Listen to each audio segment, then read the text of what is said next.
טל אור כהן מונטמאיור נמצאת איתנו כאן, שלום לך. היא יזמת ומנכ"לית סייברוול. אנחנו בהמשך לשיחה הקודמת שהייתה כאן, על רקע הספר הזה שעוסק באנטישמיות וגזענות בכלל, אנחנו רוצים לחוש יחד איתך את מדד האנטישמיות ברשת החברתית. ברור שיש וברור שזה מטריד מאוד. עד כמה זה נפוץ, עד כמה זה רחב, ספרי לנו. מעולה. אז סייברוול זה עמותה, בעצם סטארט-אפ ללא מטרת רווח, שהושק במאי 2022, זה המאגר מידע הראשון שפתוח עם נתונים עדכניים בזמן אמת על מה המצב של האנטישמיות ברשתות החברתיות. ולמה זה כל כך חשוב? כי המצב של האנטישמיות ברשתות החברתיות שרק עולה ומתגברת, היא בעצם המרכיב העיקרי ללמה אנחנו רואים אנטישמיות בעלייה בשאר העולם. עכשיו, למה זה ולמה זה חשוב לדבר על זה דווקא ביום הזה, ביום השואה?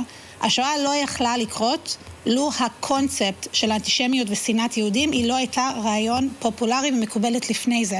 ומה שצריך להבין, שהרשתות החברתיות המיינסטרימיות שלנו, שזה פייסבוק, טוויטר, טיק טוק, יוטיוב, אינסטגרם וכולי, הם בעצם צינור הרבה יותר חזק מאשר טלוויזיה ורדיו שהיו פעם והפיצו שיח של שנאת יהודים.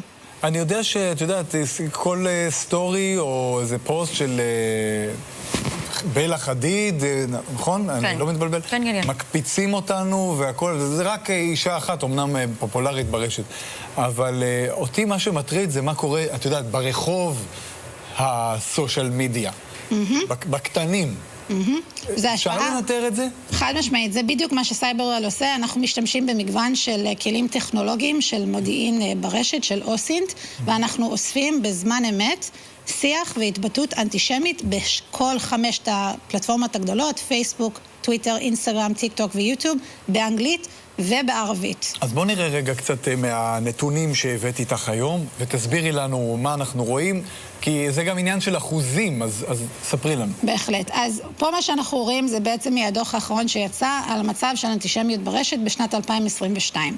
מה שאנחנו רואים זה בעיה מרכזית על איך יכול להיות שהגענו למצב שהאנטישמיות משתוללת ברשת, כי אחוז ההסרה של התוכן על ידי הרשתות אחרי דיווח היא רק 23% מהזמן בממוצע. זה אומר שאם אתה משתמש יהודי או את משתמשת יהודיה נתקלת באנטישמיות ברשת, מדווחת על זה, יש לך רק 23-24% סיכוי שהרשת, למרות שזה מפר את החוקים שלו ואת המדיניות שלו, בעצם יסיר את התוכן. אז מה קורה?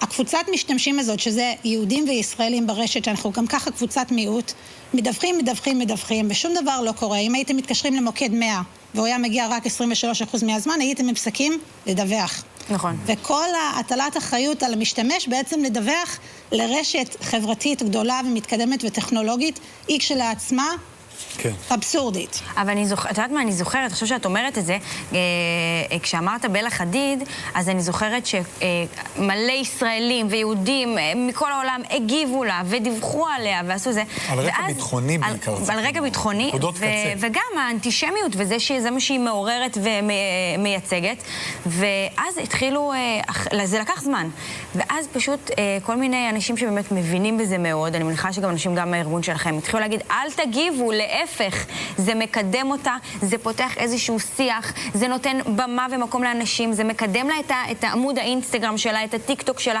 אל תגיבו לה. ואנשים בפעולה האוטומטית כן מגיבים. אני חושבת שאני לא הייתי אומרת אל תגיבו לה בצורה חד משמעית, אבל אני חושבת שזה מאוד חשוב להבין, וזה בדיוק בגלל זה סייברוול הוקם. שימוש חכם בחשבונות הרשתות החברתיות שלכם, זה באמצעות דיווח בעיקר. אז זה דווח, זה מה שאת משתתפת לעשות. בעיקר אנחנו באמת ריכזנו את המאגר מידע הזאת ופתחנו אותה לציבור, בשביל שאנשים יכולים להגיע, לראות תכנים אנטישמיים לשמה ברשת, ולהשתמש בחשבונות שלהם לדווח. ולמה זה חשוב?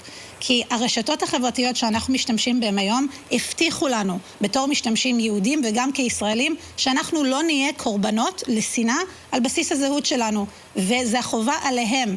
ונטל האחריות צריכה להיות עליהם לאכוף את החוקים האלו ואת המדיניות של עצמם. אז איך הם לא ממהרים להגיב לזה? אם זה החוקים שהם חוקקו. שאלה מצוינת, ואפילו בשביל יום השואה אנחנו הלכנו ובדקנו איך כל הרשתות מתמודדות עם הנושא של תוכן שהוא מכחיש שואה ומעוות שואה ברשת. ומה מצאנו? אז יש חדשות טובות וחדשות פחות טובות. תוכן שהוא הכחשת שואה ועיוות שואה אולי זוכה להכי הרבה טיפול באמצעות כלים טכנולוגיים מאשר הרשת, ולכן הוא מהווה בערך 4% מהשיח שנאה נגד יהודים ברשת, שזה חדשות טובות. אבל חדשות הרעות שזה יש פער מאוד מאוד גדול בין איך הרשתות מטפלות בהכחשת שואה באנגלית מול ערבית.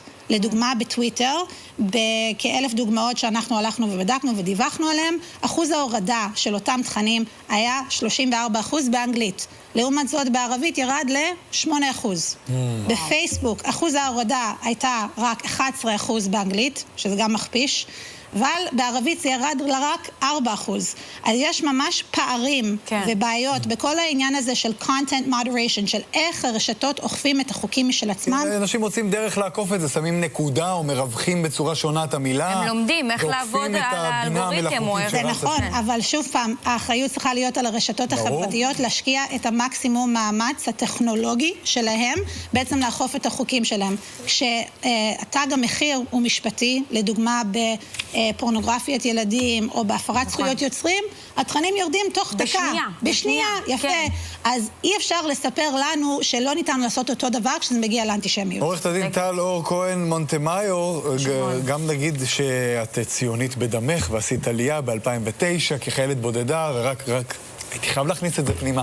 ותודה רבה לך. תודה רבה. ואם אני יכולה רק דקה, להגיד שלכולם יכולים לראות את התכנים שלנו ב-app.cyberwell.org, ללכת, להשתמש ב10 דקות מהזמן שלכם ולדווח על אנטישמיות ברשת. חשוב מאוד. תודה רבה. תודה. בואו נצא להפסקה.